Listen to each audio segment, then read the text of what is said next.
Now to help us look at the various legal issues that arise from the death of a presidential candidate 40 days or so to an election. Stay with us.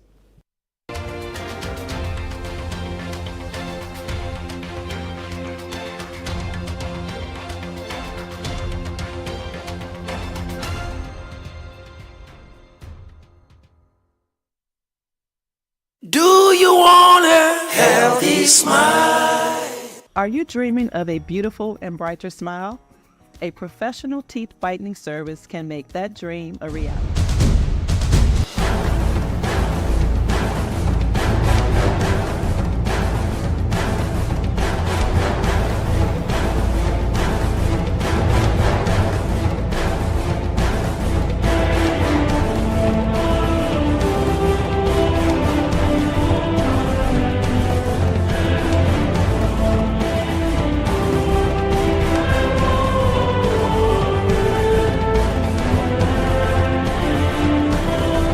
Complete this rhyme. Twinkle, twinkle, little star. How are you working? How? Who's that?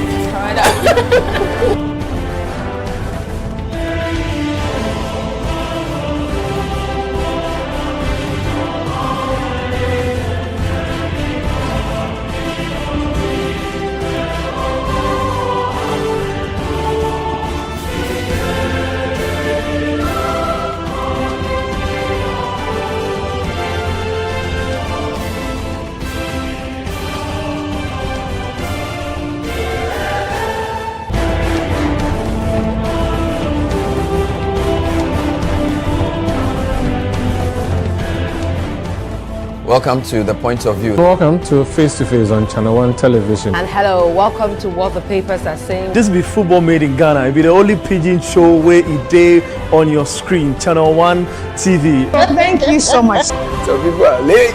You know, they have to catch up. City TV is now Channel 1 TV. You understand? This is Channel 1 TV, telling your story, empowering change.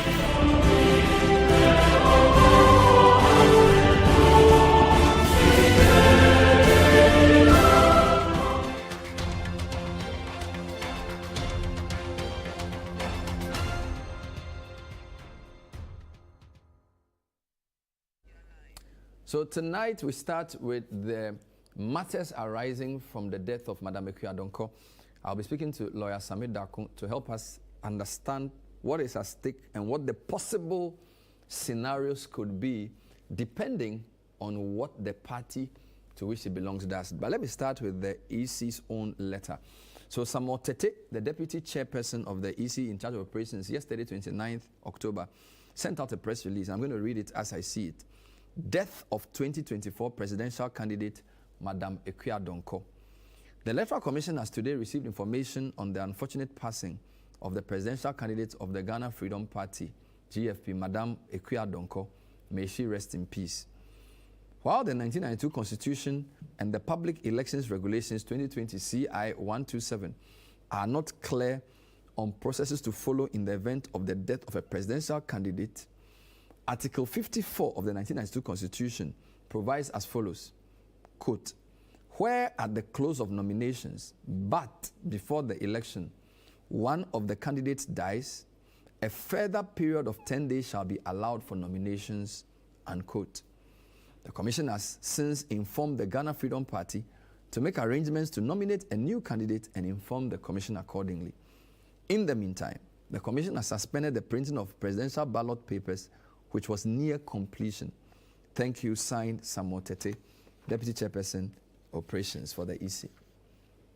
Now, Sami Daku sent this legal education to his friends in the media earlier in the morning. So as I was on air this morning, he sent us an article titled Implications of the Death of the GFP Presidential Candidate, a Legal Perspective. I don't want to read the whole thing because I have the man here with me. But Sami, thanks for joining us. Good evening. Thank you, Bernard. Good evening.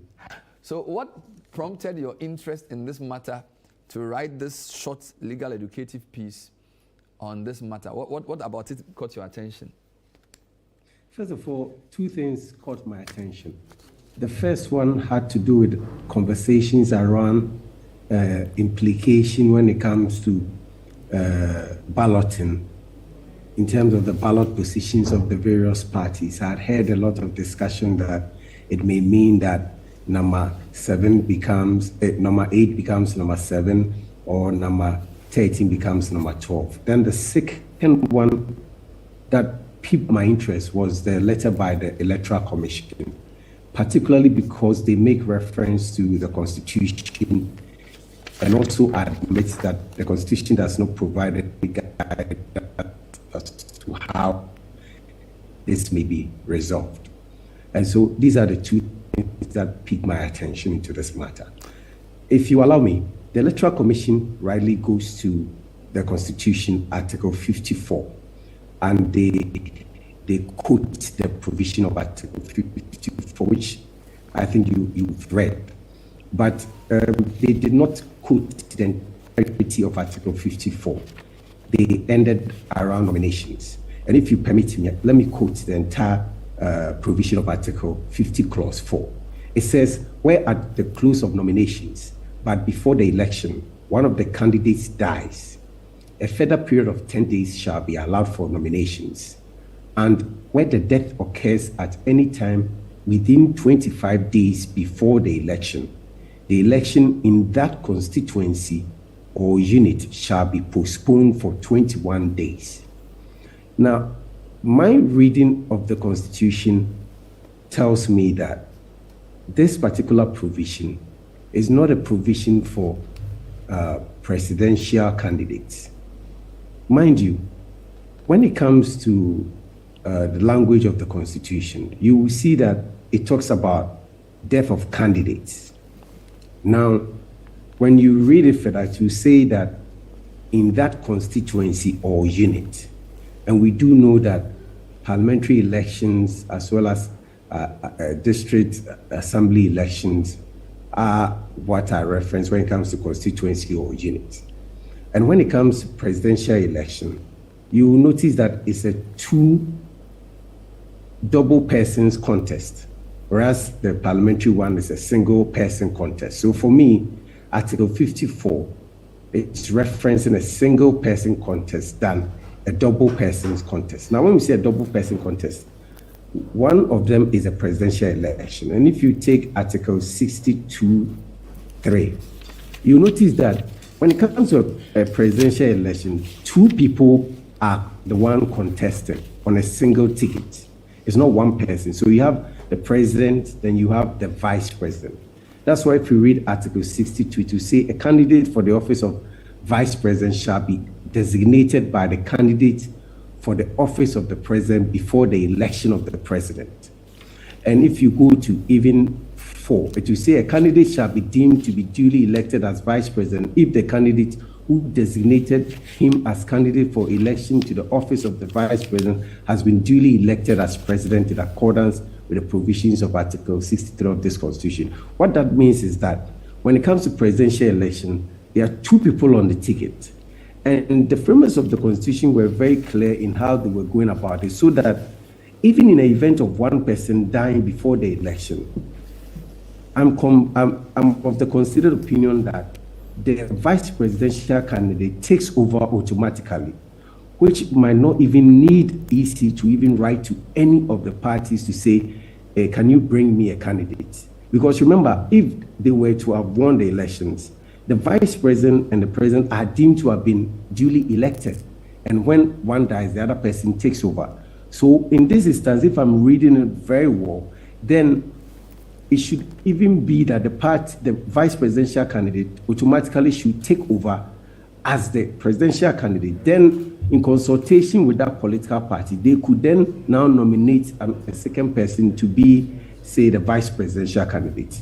So my reading of the law is that the provision we are quoting, that is Article 54, may not be the one which should apply in terms of a presidential election. And I'm happy the EC even admits that there's no guidance. And my position is that, in fact, this is a novel situation because the Constitution did not clearly demarcate in terms of the processes to follow. That's why the Constitution also gave the Electoral Commission the power to come up with what we call a constitutional instrument so that it could lay out how such a scenario could be cured. Unfortunately, the CI 127, which we are using, is inept and did not anticipate the death of a presidential candidate. So if you go through, I'm sure subsequently when we are talking, you see that they cater for so many things, but they never catered for a presidential candidate dying before the elections. Okay, let's pause there. I want to ask around the Article 54, which you believe applies to parliamentary and unit, because it's explicit. They use the word a constituency or unit. I had an argument on a couple of days ago that for the presidential election, the returning officer is the chairperson of the EC. And since there are returning officers for each constituency, if the chairperson of the EC is the returning officer for the presidential, the country is taken as one constituency. So in that sense, you can apply Article 54 to a presidential election on the basis of the country Ghana being one. Because when you add the number of votes in the country, you determine the winner. What do you make of that? Well, that's the beauty of law. Others may want to come from that point of view. But for me, and I think other lawyers may agree with me, that would be stretching it. Because, yes, we say it's so absurd for us to say that the whole country is one constituency. Other than that, the Constitution wouldn't have also said that the country should be divided into constituencies where people will now contest. Now, let me stretch it further. See, when a candidate dies or a parliamentary, an MP dies, you know, the election will be held for that constituency that the candidate died. But if, say, God forbid, but a president dies, let's take when the former president Jonathan Mills died, we were not going to hold elections for different constituencies, but then the vice president automatically becomes the president. And then the vice president, who is not the president, would then appoint another person as the vice president who would then be approved by parliament. So it does not occasion another election. That's why I'm saying that this is a double contest, a two-person contest. So the two people are inseparable in a way who are then contesting. So you cannot stretch it to say that because we have loosely said that the whole country is one constituency, then this provision applies. Other than that, if you go ahead, see the last part of it. It says that, and where the death occurs at any time within 25 days before the election in that constituency or unit shall be postponed for 21 days. Are we saying that if a presidential candidate was to die 25 days before the election, then we are going to postpone the presidential election for 21 days and say, hold it, say, on the 28th? That would be absurd. That would be too much of a cost for the country. This problem has arisen primarily because I said that the Constitution gave the Electoral Commission the power to come up with a constitutional instrument. And the constitutional instrument we created is inept. We did not anticipate. And that has been a major problem in this country, where sometimes we do not take into consideration major scenarios and things that could happen to us. So this happening is now going to help us to chart a new path. And I'm thinking that when in the next election, when we are developing a CI, we may now want to take our time and go through all the scenarios that could happen that we may need to take care of or cater for. Let's look at the CI 127. Which part of it comes closest to trying to deal with the death of a candidate? Let's just look at that and see why you think it's inept. And then let's look at the PNDC law you quoted as well in your article, the 284. But let's start with the CI. So you're saying that the CI we created for the election 2020, CI 127, even though it deals with the death of a candidate under Regulation 17, it still did not contemplate a presidential candidate dying. I have portions quoted. If you can read that and walk us through that. Yes. So you rightly said CI 127. If you look at Regulation 13.4, it repeats what is in the Constitution. So let's start with Regulation 13.4, which says that where at the close of nominations, but before the election, one of the candidates dies, one of the candidates dies, a further period of 10 days shall be allowed for nominations. So it's repeating what is in Article 54. Now, I'm saying that Regulation 13 pertains to instances where the nomination period has concluded, yet a candidate passes away shortly before the election. And when you look at Regulation 17, on the other hand, it addresses a situation in which a candidate dies on the eve of the election. Then it says that when proof of death is presented to the returning officer before polling commences, it then details what should happen. This is what I'm trying to say, that we could have developed a similar one for the presidential elections. But this will apply to, so you see that it becomes Regulation 17(2). It says that upon notification, the commission must adjourn the poll, granting the candidate's party 10 days to nominate a replacement. If the deceased candidate was an independent, no replacement is allowed because it's independent. So once he dies.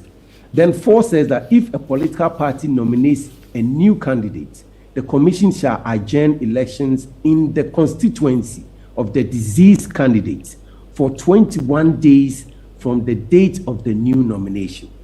So if you look at Regulation 17 of CI 127, it clearly lays down the procedure and the processes where a candidate dies on the eve of the election and what will happen. But if you look at 13, Regulation 13, which comes close to what we are talking about, that has to do with a person dying before the election but at close of nomination. That one doesn't detail out any processes to follow. But even that one, my argument is that this one, 13(4), will apply in situations that affect parliamentary candidate or district level elections or any other public election, and not necessarily double ticket candidates, where when one person dies, the other person must automatically assume the new position of the candidate. And then in consultation with that party, they could then come up with a vice presidential candidate. That's why I also found it irregular for the Electoral Commission to say that they have sent communications to the JF party that they should fill the vacancy, because my understanding is that when it comes to presidential election, it's a two-party, it's a two-person's ticket. So when one dies, the other one should automatically take over. Yeah. And then the party could come up with another person. Let's deal with that point briefly. The point about the automaticity of the vice replacing. The argument is that the party nominated Madame Ekwe-Adonko, or they voted for her or used a means to choose her, and then she chose her running mate for the election. So in a sense, the mandate is with her, and the party was the body that nominated her. But in her vice, she just chose the vice. So if she dies, you need to go back to the party. So maybe the party can say that, well, we are renominating, or we are nominating the vice, but it shouldn't be the easy. That automaticity is a problem, which is probably why in the independent candidate case for the parliamentary, when the independent candidate dies, because I mean presidential independent candidates also have running mates, right? So I'm just thinking that if it was an automatic issue, why doesn't the independent presidential candidate then also have their vice replace them? Or is it your concern that because this is for parliamentary, independent doesn't, running mate doesn't arise, which is why in the presidential case it's different? You've made a very important argument as well. You realize that when we read Regulation 17, it talks about, in the case of, say, an independent candidate, it says that there will be no need for a replacement. But that's why I've insisted that this applies to parliamentary or any other elections, but not presidential, because as you have rightly said, if it comes to a presidential, it will be two persons' tickets. Now, I understand your argument very well that the party elected one person and then that person picks a running mate. But if you take the filing of nominations and the affidavits and all that they go through, when they win elections, that person becomes the vice president. Whether some people in the party did not directly vote for the person or not, that person becomes the vice president of the country. So the system has been done such that when you win election, that person takes over. And if you are in power and unfortunately you die, that person becomes the president. So the same argument could hold for the fact that you have already filed your nominations and you have attached that person as your running mate. And you've sworn an affidavit to that. So it shouldn't be that the party now then decides that we are going to now nominate another person. But I mean, that's my considered view.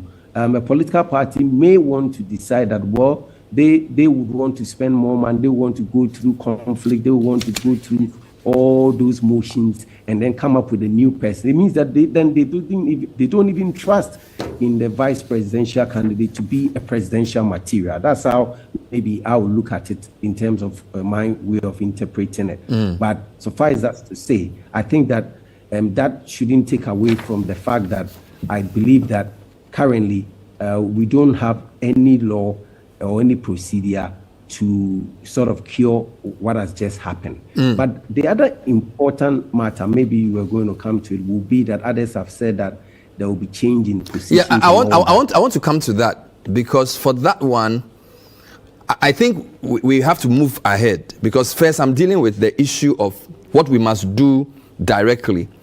But you made a point that I need to clarify. So you are saying that your first reading, the running mate should replace the dead candidate, and then the party should supply another running mate to fill the void.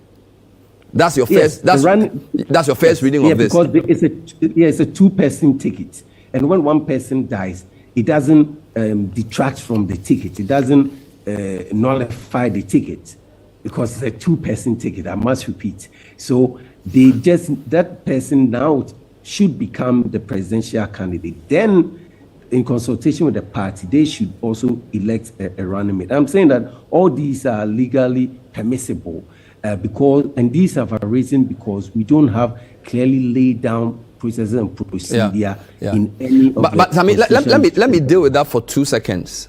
2 seconds. Because the presidential candidate filing of nomination has a specific procedure it goes through, and its running mate is just nominated, and possibly the requirements may not be the same, do you not think there's a problem there? Because I suspect that if GFP presents Akua Donkor to EC, this is a presidential candidate, she pays a filing fee, she presents her tax returns, and I think she needs specific number of signatures. And then she also presents her running mate as part of what she's doing.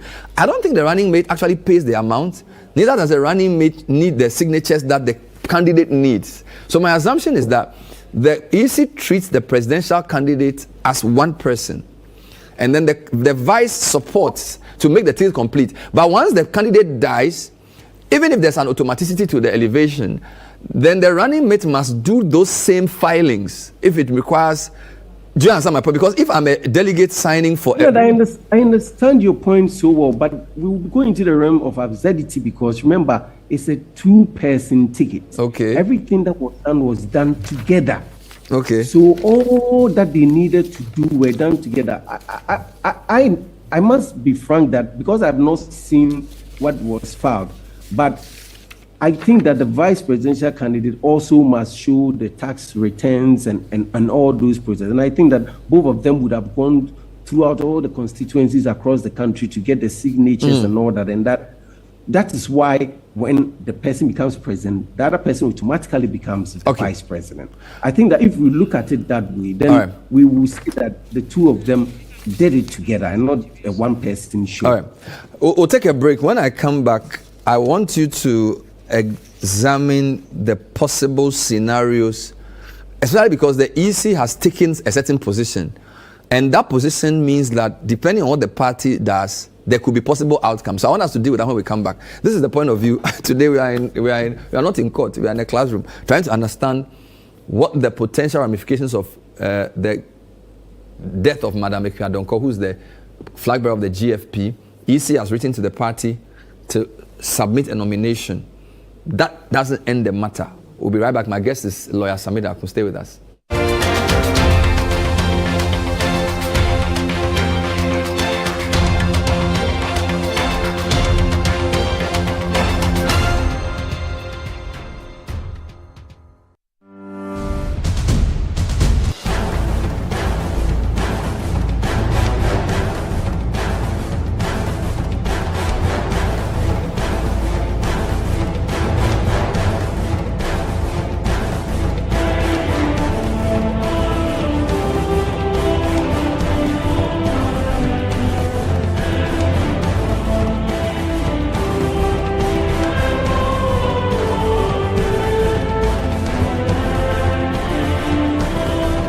Complete this rhyme. Twinkle, twinkle, little star.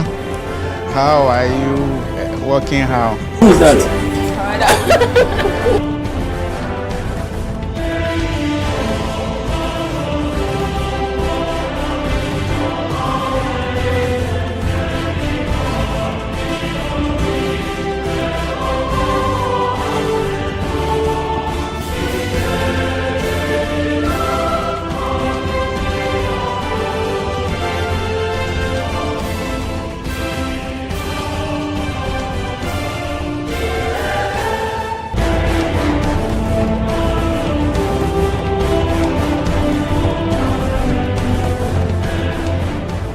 Welcome to The Point of View. Welcome to Face to Face on Channel 1 Television. And hello, welcome to What the Papers Are Saying. This be football made in Ghana. It be the only pidgin show where it day on your screen. Channel 1 TV. Thank you so much. Some people are late.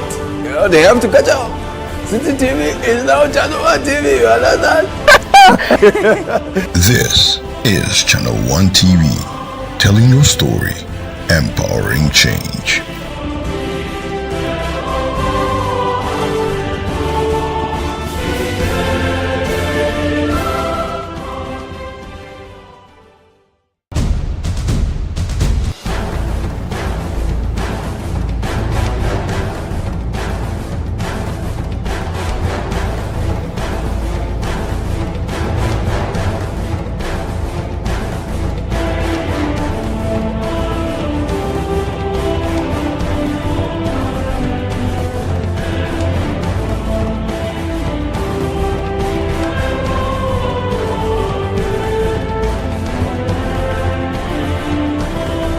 Complete this rhyme. Twinkle, twinkle, little star.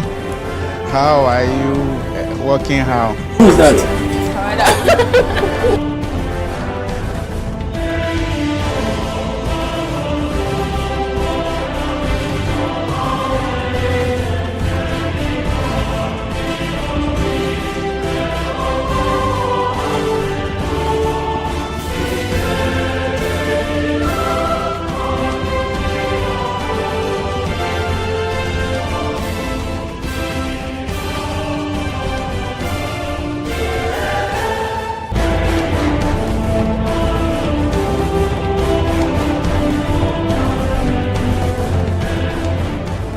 Welcome to The Point of View. Welcome to Face to Face on Channel 1 Television. And hello, welcome to What.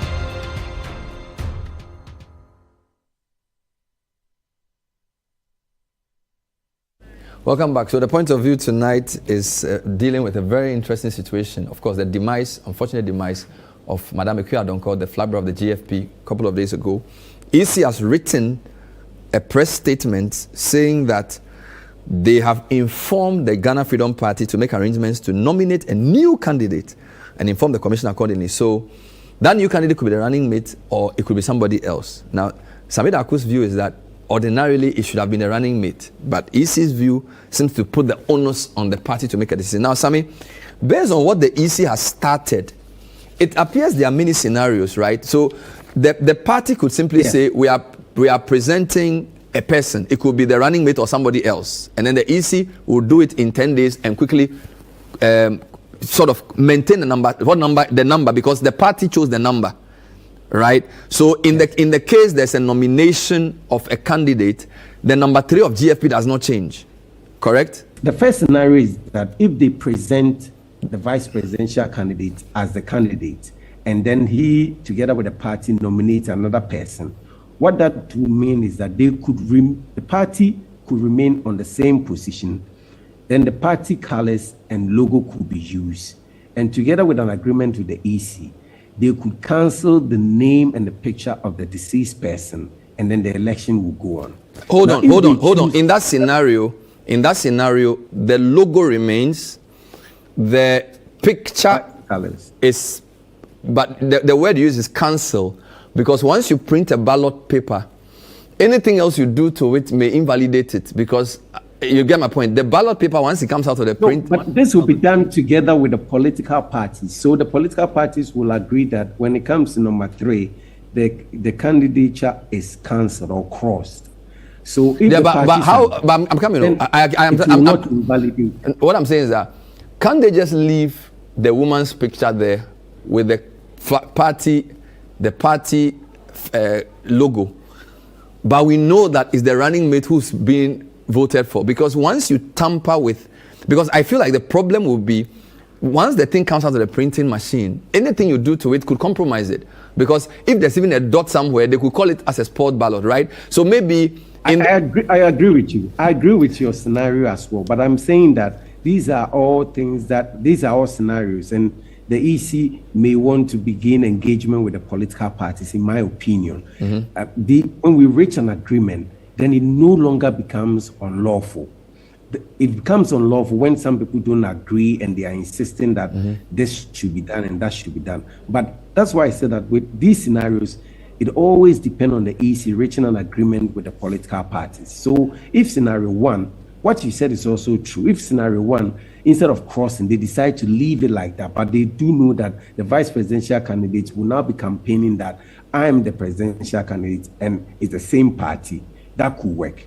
The second scenario could be where they elect totally new person, and then he also gets a vice presidential candidate. We could maintain the same, of course, we can maintain the party logo remains, and then the deceased presidential candidate can also remain, and the person will also campaign. But where the party insists that we are not going to field any candidates. That's where it becomes complicated. So if the party says we are unable to pick a new candidate in 10 days and we are unwilling or unable to use the running mate, this is where it becomes very murky, right? Yes, this is where it becomes murky, because then what it means is that we are no longer, I'm using the current scenario, we no longer have 13 presidential candidates and running mates. We now have 12. Now, if we have 12, what will happen is that we can also decide another 2 scenarios, which is that we can maintain the status quo and say that we are not going to touch that of number 3 because they are not in a contest. Again, the parties could agree that the EC could cancel number 3 with whatever ink. It's just now you said that you don't agree with the ink, but I'm saying that anytime people agree to do something, then that thing does not become illegal anymore. That is if somebody, unless someone contests it. But if they agree, they could cancel it. That's scenario 1, so that everything remains intact. But if they don't agree and they say that no, we don't agree because we don't want any additional pen or ink on the ballot paper, so let's print a fresh ballot paper without the number 3 candidates in it because they no longer are part of the elections. Then that is where the issue arises. And the issue arising will mean that now we have 12 presidential candidates. And for me, my considered opinion is that then there has to be fresh balloting, because then we would have cancelled one. The reason why there has to be fresh balloting has to do with what we call fairness. The fairness in the sense that everybody has had the chance to campaign on their numbers. So number 1 has campaigned, number 8 has campaigned, number 13 has campaigned. Now, if you decide that, okay, I'm going to let number 1 remain constant, but I'm going to push those down to fill up the vacuum, then what it means is that you will be disadvantaging, the rest will be disadvantaged because their numbers now changes. And that will, they are the ones who need to now change all their campaigns in terms of paraphernalia and messages and everything, and that would be unfair. Right. Should anybody take court, there's the likelihood that that person may get a good argument to make in court. So in that scenario, then we need to do a fresh balloting so that no one has an advantage. So if the last scenario happens, the Electoral Commission must necessarily hold fresh balloting to determine fresh position, but that would be so costly to the state. One, we are printing fresh ballot papers, and two, the candidates will have to find money to do fresh campaigns. So Sammy, in a sense, you are saying common sense must prevail over common law in some of these issues. So let the common sense thing happen so we save money and save time. Instead of using common sense, I would say public interest. Wonderful. Because remember, whatever money the EC is spending is not someone's money. It is you and I, our taxes that are being given to the EC to spend. So as a country, do we want to spend so much money to print everything afresh? If people say that for peace to reign, democracy is expensive, so let's go for it, that is also a good deal. But if people say that let's try and preserve money because we are in hard times and judge all with the parties and come up with a good way forward, that's also a good one. My suggestion is that we should go for the one that is in the public interest. If the public interest is that the parties are so at each other's neck that they cannot agree, then we should do an entirely new balloting, an entirely new printing. But if they could agree, then let your common sense argument prevail. Thank you, Sami Darko, lawyer Sami Darko, with that very interesting scenario analysis of the death of the presidential candidate of GFP, Akua Donkor, and what the scenarios and the possible outcomes are. We'll come back and go to the Supreme Court and bring you highlights of what occurred. My colleague Fred Jabano was following closely the proceedings. He'll bring us the quick overview, and then we'll take you into the court to tell you or show you some of the key flashpoints that occurred in that massive case involving the Speaker of Parliament and the matter of the 4 vacated seats. Stay with us.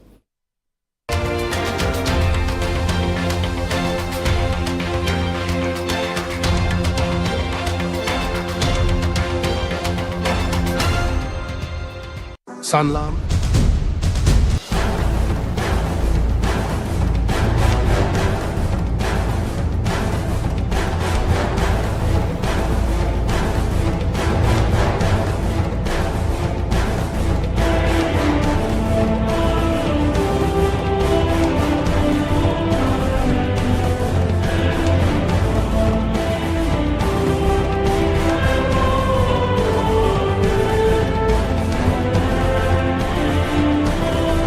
Complete this rhyme.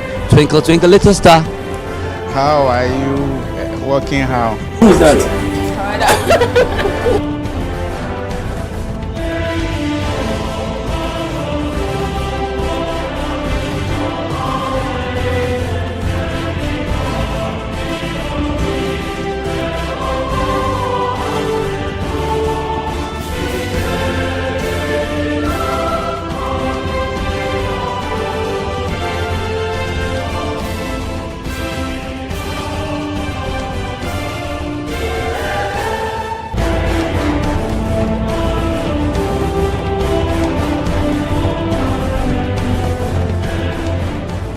Welcome to The Point of View. Welcome to Face to Face on Channel 1 Television. And hello, welcome to What the Papers Are Saying. This be football made in Ghana. It be the only pidgin show where it day on your screen. Channel 1 TV. Thank you so much. Some people are late.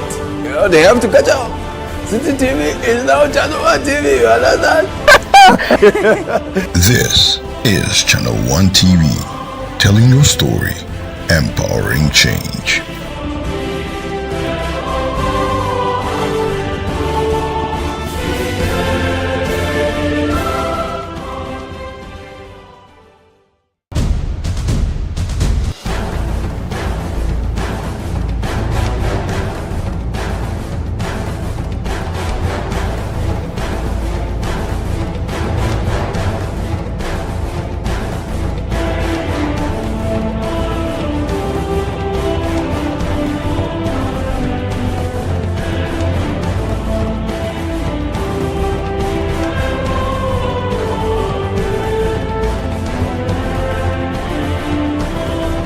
Complete this rhyme. Twinkle, twinkle, little star. How are you working how? Who's that?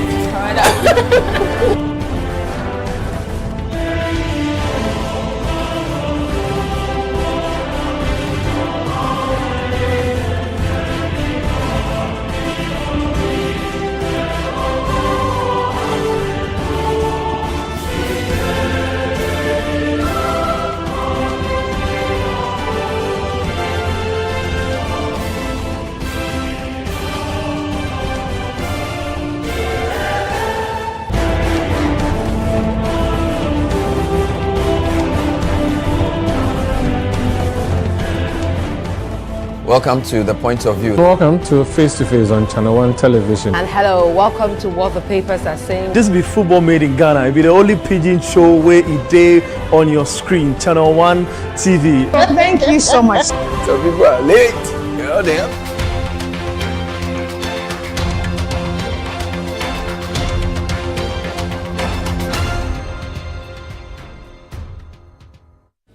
Welcome back. This is still The Point of View, a very law-heavy edition. We just finished with Lawyer Samir Darko on the possible scenarios regarding Ekuadonko GFP flag bearer's death. Now, the Supreme Court was very busy today because the Speaker of Parliament had gone to court to ask that the Supreme Court overturns its own stay of execution order it granted on the 18th of October. Fred Jabano has been following the matter closely. So this has been very confusing for me. It seems as if there are like 3 or 4 cases. So just walk me through. What was the decision in what was the issue in court today? What were they looking? What were they doing? To be able to understand the issue in court today, I'll start from the beginning. This case started on the 15th of October. Good. When the majority leader Alex Afenyo-Markin went to the court with a writ for an interpretation of Article 97 G and H of the Constitution, where it talks about the fact that when a person vacates or who is voted into parliament on a particular party leaves the party to contest as an independent or leaves the party to join another party, you have vacated your seat in that parliament. So he wanted an interpretation of that in the Supreme Court. In the Supreme Court. This was the 15th. This was even before Speaker Bagwin did his ruling. This was even before Parliament came to return to. So he did this. So this is the beginning of all of this. This is the beginning of all of this. Good. When this happened, when he filed this particular writ, he added an application for injunction to stop the Speaker from making a ruling on the matter. Until this issue was heard. Yes. Don't forget that before then, the weekend, Haruna Idrisu had raised a concern at the party rally that they were going to move for the removal of these 4 MPs. Okay. So Alex Afenyo-Markin goes to court to file the writ for an interpretation of Article 97 G and H. They get to Parliament. The minority leader, Dr. Kesa Atuforsen, moves the motion. He makes a statement. He makes a statement asking the Speaker to just look at previous rulings by a former Speaker and get the people to vacate. The Speaker did not take a decision on that particular day. There was 2 days he gave and came back on the Thursday and ruled that he agreed with the minority leader and also supports the decision by the then Speaker Okwe and ordered that the 4 MPs, 3 who had left to be independent and 1 independent who had left to join the NPP, to vacate their seats. Good. After this particular issue, the majority leader, Alex Afenyo-Markin, again now goes back to the court the next day. Okay. And goes to tell the This court. is now the 18th of October. This is the 18th of October. Goes to tell the court that we want you to stay the decision of the Speaker. But instead of going on notice, they went ex parte. So without notice or recourse to the other side. So this is the Friday now. This is the Friday one. The court hears the case and rules on that particular ex parte motion. So they basically do a stay of execution on Speaker Bagwin's ruling for the 4 MPs to vacate their seats. Wonderful. So far, that's where we are. So the court stays that decision. That's the second one. Then Speaker Bagwin goes back to the court on the 22nd, the morning before the return of Parliament, after he had made the ruling that the 4 had vacated. goes to Parliament through his lawyers, to court through his lawyers, to file another application for a review of the stay of execution. Stay of execution, asking the court to overturn its own decision. So this is where we find ourselves now. When you went to court today, Yeah. it was to consider Speaker Bagben's application asking for the court to overturn his own ruling. But I'm told that before that, they made another preliminary argument. Yeah, so at the beginning, there were two preliminary objections which were raised, one by the Attorney General, one by the lawyers of Speaker Bagben, led by Thaddeus Sori. The Attorney General was of the view that there were two averments in the averments of the Speaker, which he felt were insulting to the court. So he wanted the court to strike out those two averments. The Bagben team also said that there was a justice of the Supreme Court who was part of the panel, Justice Jaiu, who they believe was a member of the MPP before coming onto the bench. And they did not believe his neutrality in this particular matter. So they wanted him out of the panel to be replaced on the panel. The court took a break, came back, dismissed the first objection, dismissed the second objection. So 1-1. 1-1. The court was of the view that the justice of the court who was on the panel had gone through vetting. Everybody had believed that he was going to do his work fairly. So there was no need to come and raise the matter now. He was no longer a politician. So there was no need to come and raise the matter now. So the court dealt with that. Then now went into the argument of Speaker Bagben's application for an overturning of the decision of the court. Can we see some highlights of that? Yes, let's look at the argument. So this is by Thaddeus Sori. This is by Thaddeus Sori and Godfred Dame. Attorney General opposing that. Yes. So Thaddeus Sori's argument for Speaker Bagben is that overturn your own stay of execution. Yes. And Attorney General says, no, don't do this. Yes. And they were just based on three principles. Even though there were a lot of grounds, you can just break them into three different ones. Jurisdiction, service, and a rule of natural justice. Jurisdiction being that the Speaker's lawyers argued that the Supreme Court did not have jurisdiction to hear the case because they believe that, according to them, Article 99 was the right forum where the High Court will now determine the vacation of... So this should have gone to the High Court, not the Supreme Court? Not the Supreme Court. Okay. 2, the service on the Speaker was done illegally based on certain administrative agreements between how the to Speaker, how to serve the Speaker and when he's thing. going. And the third is the issue of the natural justice, which had to do with the issue of the majority leader going ex-party. They believed that they needed to be heard. So this was the three arguments. So let's take some highlights of this and then come back and see what evolved after that. Mentioned G, but they never mentioned H. But we were all proceeding as if it was there. And that was what I was telling you. You may have been proceeding, but we were dealing with G. Very well, very well. My Lord, actually, under the rules, he's entitled to amend. It says that because of the agency of the circumstances. Otherwise, I would have taken the point very seriously. Because when you apply it, some of the facts will... Mr. Sorry, stop it.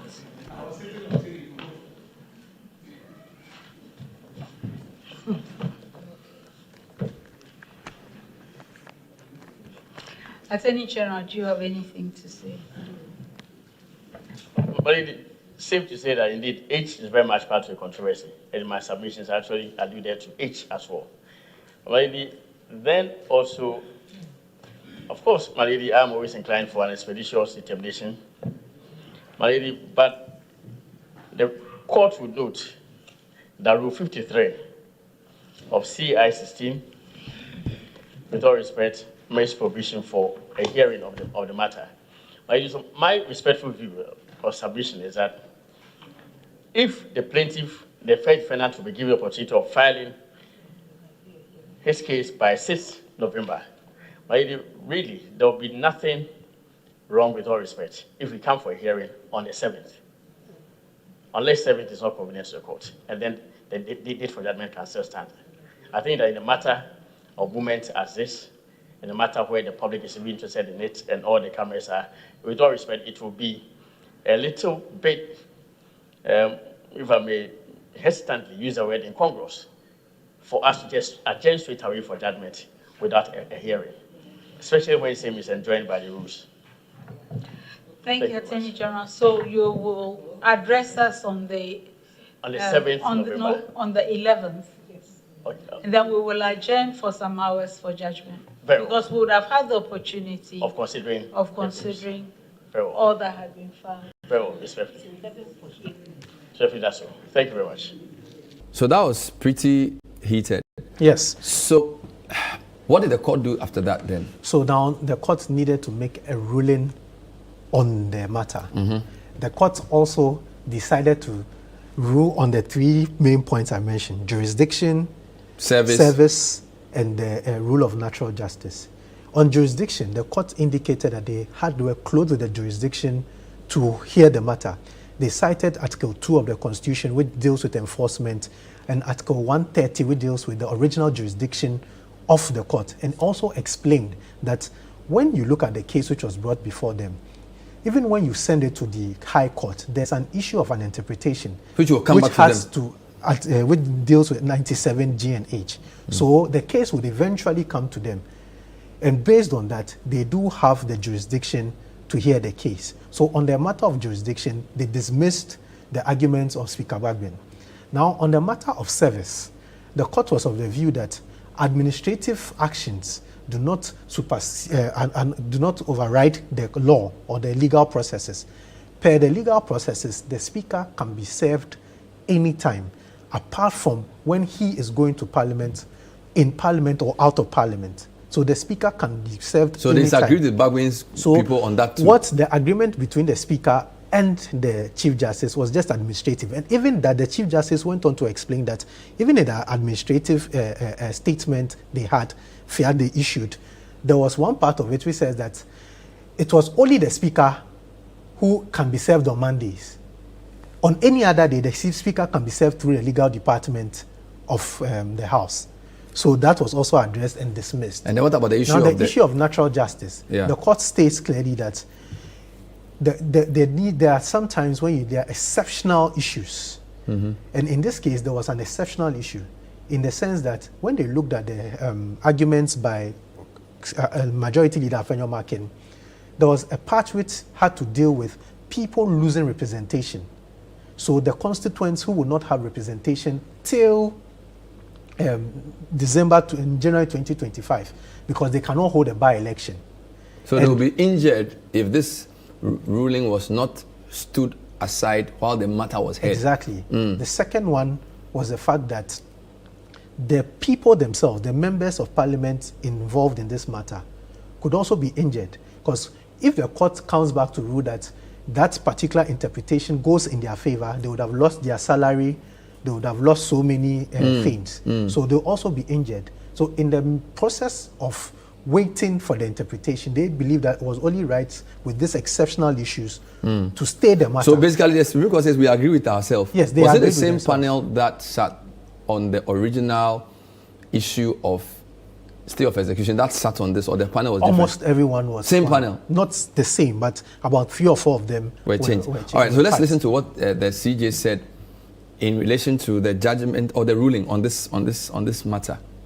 Not even the president and vice president are exempt from obeying the orders of the Supreme Court when they are made to give effect to its duty to prevent a violation of the Constitution. Because of the irreparable harm to the constituencies made up of hundreds of thousands of Ghanaians who would have lost their MPs without the option of a by-election, and the irreparable harm to the MPs who would have lost their seats in Parliament in these last few weeks to the 7th December elections, if the meaning put on Article 97(1)(g) by the Speaker was enforced without a clear determination of the disputes around it, this court found it expedient to compel the parties to allow an early hearing rather than make an order that would last only 10 days. This is the reason for the Supreme Court's orders abridging the 14 days allowed for defending a constitutional action through a statement of case and directing the parties to file their respective statements of cases within 7 days and present the issues for resolution immediately thereafter. If the parties had complied with the court orders, this would have taken all of the 10 days the applicant urges an ex parte order ought to last. Compliance would also have enabled this court to dispose of this case by this week, including the question of whether the suit is competent in form or the jurisdiction of this court has been properly invoked. It is important, and the question of whether the jurisdiction has been properly invoked is different from whether the jurisdiction exists. It's a different legal question. It is important to place on record that both the plaintiff and the Attorney General have complied with these orders, and this court is able to complete hearing of this suit if the Speaker chooses to file no processes. For the above reasons, the application is refused. The CJ has made her ruling clear, or the ruling of the panel. So, but we understand the substantive matter has been adjourned to when? To the 11th. So on the 11th of November, yes, they will hear this. So what's the substantive matter now? So now the substantive matter has come to go back to Article 97 GNH for an interpretation of that part of the Constitution. So the original thing, the majority that sent, is what is going they will to be hear that matter now. Yes. On the 11th. Actually, the court wanted to even hear the case and make a ruling on Friday, but because the lawyers, the Speaker's lawyers, were not ready, they said they hadn't filed their own response. Interesting. So the court had to give a longer date to hear and rule on the matter. Thank you, Fred. Tete Jabano, it's been a very busy day in our courts, the Supreme Court, overseeing very delicate matters involving the Speaker of Parliament and the matter of the majority leader. Thanks for watching. Earlier on, we discussed the GFP flag bearer's death and the implications legally for the ballot. All of this and more we will bring you on subsequent programs. My name is Bernard Avle. We'll see you next time. Bye-bye.